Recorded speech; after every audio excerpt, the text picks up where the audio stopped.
All's Well That Ends Well is, I think, an absolutely beautiful play about how flawed we are as human beings and about how, can't say it in a pithy way, how that's okay. Everyone in it makes a ton of mistakes.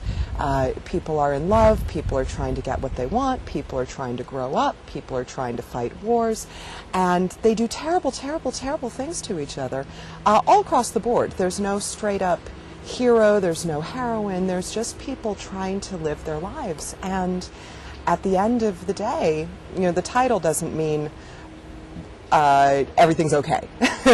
All's well that ends well. If something good comes of your life, then all is well, regardless of how you got there.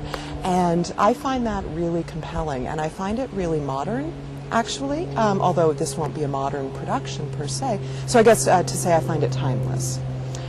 There's actually a quote from the play that I'd like to read. "The web of our life is of a mingled yarn, good and ill together. Our virtues would be proud if our faults whipped them not, and our crimes would despair if they were not cherished by our virtues." So that idea that life is a mixed bag, and what you make of it is entirely up to you, that's what I find compelling about this play. Lots of people, when they write about All's Well, talk about it as a problem play. They don't know what the tone is. Is it good, happy, sad, bad? I think it's a life play. I think it's funny and tragic and terrible and beautiful. And I don't see any of those things as problems per se. I think that they're challenges in storytelling because it's not entirely simple. But if you just take each episode as it occurs and you allow everything to have the value that it has, it takes you on this amazingly beautiful journey through all sorts of aspects of things. I actually see it in a funny way as not really a cycle of life play, but every time I read it, I notice how there's a bit that feels like summer, and there's a bit that feels like fall, and there's a bit that feels like winter, and a bit that feels like spring. And I'm interested in finding how those layers of it can really be somehow part of the production, that we can allow it to be all these things, you know, in one little vessel. Helena as a character is a completely awesome character.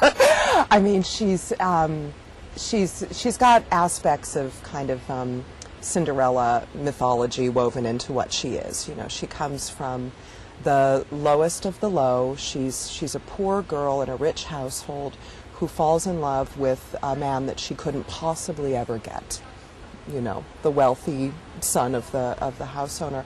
She has a father who has passed away, and he is a healer. And with the way the play talks about it, he's really a kind of extraordinary and possibly magical healer. He's not just a doctor.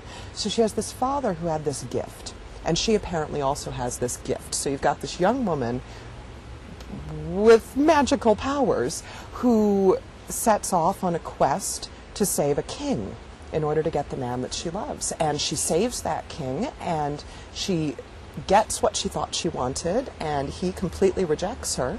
And then she figures out what to do next, and she attacks that problem. And what she ends up doing is actually kind of dreadful, really. I mean, if you really think about it, I think the way when we think about how to get the person that you love, I don't necessarily we think, oh, what I'll do is I'll convince someone else to woo the guy and bed him, but then I'll sneak myself in there and get pregnant, and then we're going to be happy. You wouldn't think that that would make you happy. But it goes back to what the play is about. She goes out on this extraordinary limb. And was it right? Was it wrong? Who knows? But he actually somehow accepts it. And then they're going to have a life together, and what's that life going to be like? So I think that Helena is, among Shakespeare's heroines, I think she's one of the more complex. She makes mistakes. She makes mistakes, but I think that's certainly part of how I identify with her. She makes mistakes. I make mistakes. We all make mistakes.